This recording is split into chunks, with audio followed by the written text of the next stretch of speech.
When survivors of domestic violence call the police, what do they hope for? What do they fear? Partners wanted to learn how police interactions inform victims' next steps, such as getting a restraining order. Our advocacy team conducted interviews with survivors to hear about their experiences. Here's a snapshot of some of these conversations. Even I recall walking into the police office and being extremely nervous because I was in a position that I had never been in before. I felt like I had no other option but to obtain this restraining order. And I think it was really upsetting to see just the lack of resources that were available. It was a frightening experience for me.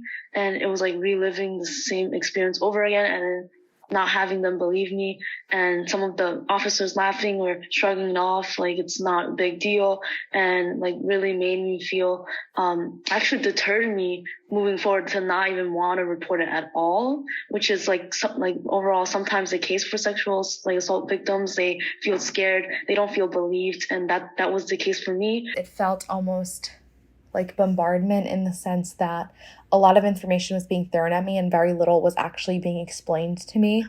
But one of the officers in particular said to me, you know, I have a sister that's been through what you're going through. And I know, like, if he stays, it's just going to keep happening over and over again. And you don't want that for you and your children. So I think it was specific to him. He definitely had background experience in what I was going through. So those two officers offered me help. If you financially, emotionally rely on this person for your housing, you have children with them, there's a part that says, especially in the minority community, unfortunately, if I call the police on him, he's going to get hurt. And they play on that guilt. You would have me locked up. You know what they do to black men. They play on the guilt. You know, when you think you love someone, you really get clouded in your mind, but you have to see facts for facts, and people show you who they are.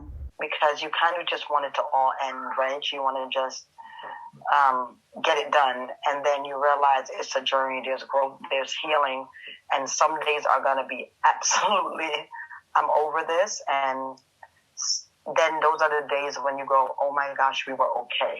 What I've realized is, because I've asked myself, why didn't I reach out? There were incident after incident.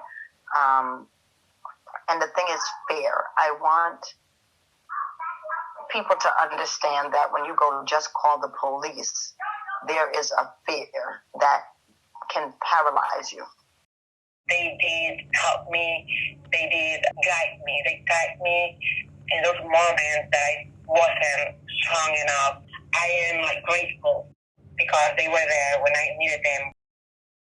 It's terrifying to be in that situation, and no woman should be in that situation to fight between whether or not it's even worth getting a restraining order, because I think in cases such as mine, in most cases, it's absolutely worth it. And I look back on this and I absolutely believe that this was one of the best decisions I ever made, and I've lived in peace with it since.